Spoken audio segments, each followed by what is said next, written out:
할렐루야. 오늘도 복되고 귀한 새벽 기도의 자리에 나온 성도님들을 환영합니다. 2025년 1월 17일 금요일 새벽 기도회를 시작하겠습니다. 오늘 우리에게 주신 하나님의 말씀은 여호수아 10장 29절부터 43절까지 말씀입니다. 여호수아가 온 이스라엘과 더불어 막게다에서 림나로 나아가서 림나와 싸움에 여호와께서 또 그 성읍과 그 왕을 이스라엘 손에 붙이신지라. 칼날로 그 성읍과 그 중에 모든 사람을 쳐서 멸하여 한 사람도 남기지 아니하였으니 그 왕에게 행한 것이 여리고 왕에게 행한 것과 같았더라. 여호수아가 또 온 이스라엘과 더불어 림나에서 라기스로 나아가서 대진하고 싸우더니 여호와께서 라기스를 이스라엘의 손에 넘겨주신지라. 이튿날에 그 성읍을 점령하고 칼날로 그것과 그 안에 모든 사람을 쳐서 멸하였으니 림나의 행한 것과 같았더라. 그때 게셀 왕 호람이 라기스를 도우려고 올라오므로 여호수아가 그와 그의 백성을 쳐서 한 사람도 남기지 아니하였더라. 여호수아가 온 이스라엘과 더불어 라기스에서 에글론으로 나아가서 대진하고 싸워 그날에 그 성읍을 취하고 칼날로 그것을 쳐서 그 중에 있는 모든 사람을 당일에 진멸하여 바쳤으니 라기스에 행한 것과 같았더라.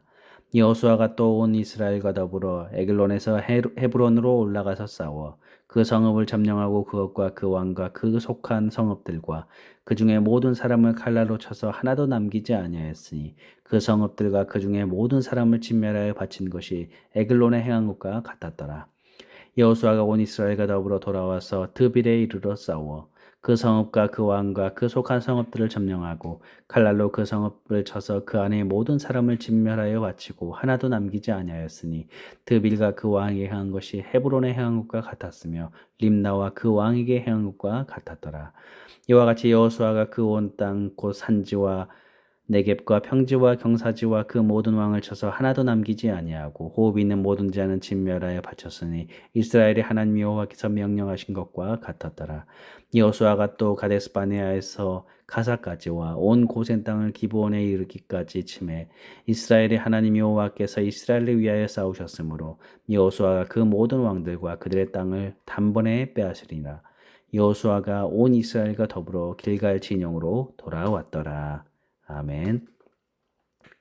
여호수아와 이스라엘 군대는 기브온 거민을 공격하였던 남방의 연합군 군대를 무찌릅니다. 이때 예루살렘의 왕 아도니세덱을 비롯하여서 5 왕을 처단하였습니다. 그래서 가나안 남방 정벌은 사실상 끝났다고 볼 수 있습니다. 왜냐하면 가나안의 가장 큰 도시들, 세력들을 정복하였기 때문입니다. 그리고 이제 여호수아와 이스라엘 군대는 파죽지소로 나머지 남방의 성들을 정복해 나갑니다. 이것이 바로 오늘 본문의 내용입니다. 본문을 보면 이스라엘은 이제 막게다와 림나, 라기스와 게셀, 에그론, 헤브론, 드빌과 가데스 바네아까지 그래서 가사까지 온 고센 땅을 점령하고 길갈로 돌아왔음을 말해주고 있습니다. 한마디로 말하면 가나안 남부를 완전히 초토화시켜버린 것이죠. 오늘 본문에 보니까 가나안 족속을 물리실 때마다 공통적으로 나오는 말이 있습니다. 30절, 32절, 35절, 39절, 40절에 보면 행한 것과 같았더라 라는 말이 공통으로 나오죠. 앞선 전투에서 진멸한 것 같이 그 다음 전투에서도 동일하게 행했다라는 말을 하고 있습니다. 여호수아와 이스라엘 군대는 여리고에서의 그 아간의 범죄를 잊지 못하였을 것입니다. 그래서 그 이후로는 동일한 잘못을 범하지 않고 하나님의 명령을 따라서 한 생명도 남김없이 진멸하였음을 말하고 있습니다. 이처럼 가나안 정복 전쟁은 참으로 잔인한 전쟁이었습니다. 40절 말씀처럼 호흡이 있는 자는 하나도 남김없이 진멸해버리는 전쟁이었습니다. 오늘 우리의 시각으로 보았을 때는 너무나도 잔혹하고 비참한 전쟁처럼 보이는 거죠. 그런데 이것은 하나님의 명령에 의한 것임을 오늘 본문은 다시 한번 강조해주고 있습니다. 여호수아와 이스라엘은 그 명령에 순종하여서 이 일을 시행하였습니다. 어쩌면 아무 죄 없는 어린아이들, 늙고 병든 노인들까지도 다 죽여야 했던 여호수아와 이스라엘에게 있어서 무척이나 고통스러운 일이었을지도 모릅니다. 어쩌면 마음이 약한 사람들 가운데에서 우리가 이렇게까지 해서 이 땅을 차지해야 하는가라는 의구심이 들고 그냥 요당 동편에 머무르는 것이 더 좋을 것이다 라고 생각하는 사람들도 있었을 것입니다. 그러나 여호수아와 이스라엘 백성들은 처음부터 끝까지 동일하게 가나안 백성을 진멸하고 있습니다. 왜냐하면 이것이 하나님의 명령이었기 때문입니다. 이스라엘은 오직 하나님의 뜻을 따라서 이 일을 수행하였음을 알 수가 있습니다. 하나님께서는 하나님의 뜻이 이 땅에 세워지기를 바라십니다. 예수님이 가르쳐 주신 기도에서도 아버지의 뜻이 하늘에서와 같이 땅에서도 이루어지게 하소서라고 기도하고 있습니다. 즉 우리는 하나님의 뜻에 충실한 삶을 살아야 한다는 것입니다. 오늘 여호수아와 이스라엘이 하나님 여호와의 명령하신 것과 같았더라라는 그 평가를 들을 수 있었던 것은 바로 가나안을 진멸했기 때문입니다. 이 여호수아의 전투에서의 이 진멸이란 단순히 모든 사람을 죽였다라는 것으로만 이해해서는 안 됩니다. 그렇게 되버리면 하나님은 그저 무자비한 악신이고 성경을 올바로 이해하는 것이 아닙니다. 그렇다면 하나님의 뜻이 무엇이었습니까? 왜 하나님은 가나안 백성들을 이토록 무자비하게 진멸하라고 하셨습니까? 사실 가나안 거민들을 진멸하는 것은 그들이 도덕적으로 타락한 악한 자들이었기 때문이 아닙니다. 그러면 하나님이 가나안 백성들을 진멸하도록 하신 이유가 무엇이었습니까? 이것은 잘 아는 대로 그들이 우상을 숭배하는 죄악이 만연해 있었기 때문입니다.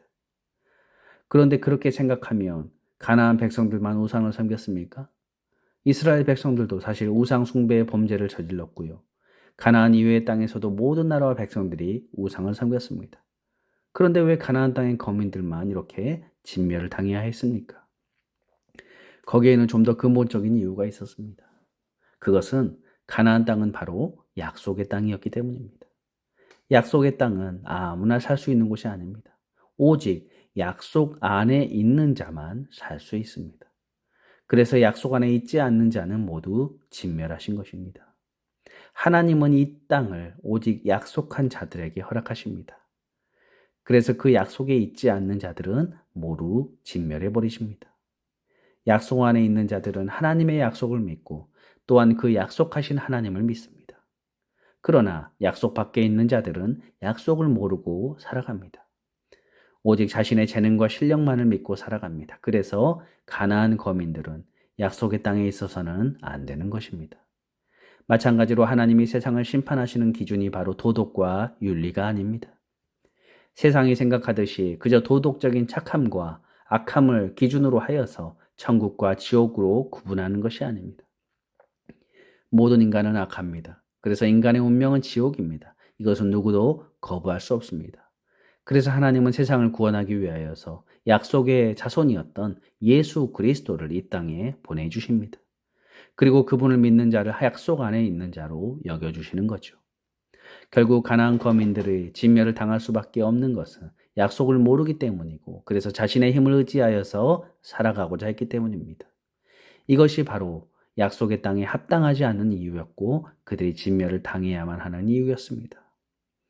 오늘 우리도 마찬가지입니다.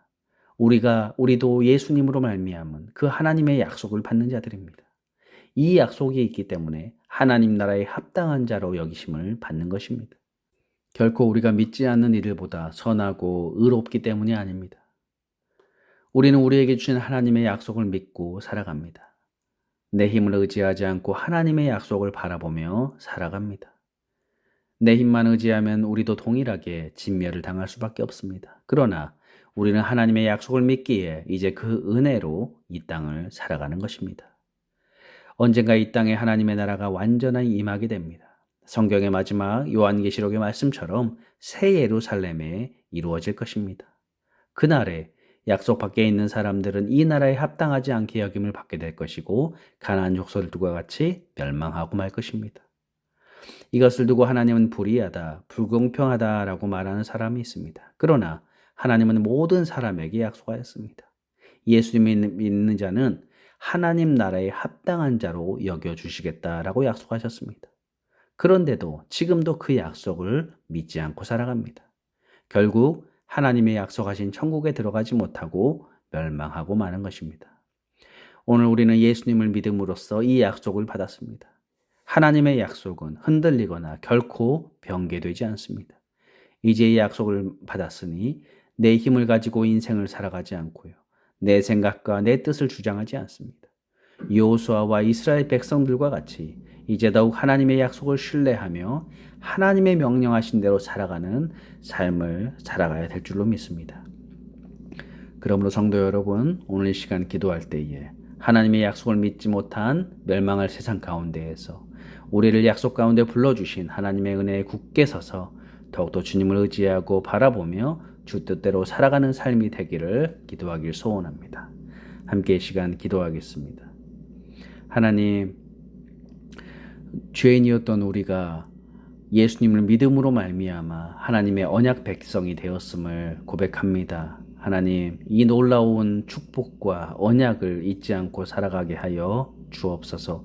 하나님의 약속에 의지하여서 그 명령을 실천하고 살아가는 삶이 되게 하셔서 하나님, 이 캐나다 땅 우리가 살아갈 때 하나님의 약속을 더욱더 의지하고 주님을 바라보며 주님의 뜻을 이루는 삶을 살아가도록 인도하여 주옵소서. 감사드리며 예수님의 이름으로 기도드립니다. 아멘. 주기도문으로 예배를 마치겠습니다. 하늘에 계신 우리 아버지여, 이름이 거룩히 여김을 받으시오며 나라의 임하옵시며 뜻이 하늘에서 이룬 것 같이 땅에서도 이루어지이다. 오늘날 우리에게 일용할 양식을 주옵시고 우리가 우리에게 죄 지은 자를 사하여 준 것 같이 우리 죄를 사하여 주옵시고 우리를 시험에 들게 마옵시고 다만 악에서 구하옵소서. 대개 나라와 권세와 영광이 아버지께 영원히 있사옵나이다. 아멘.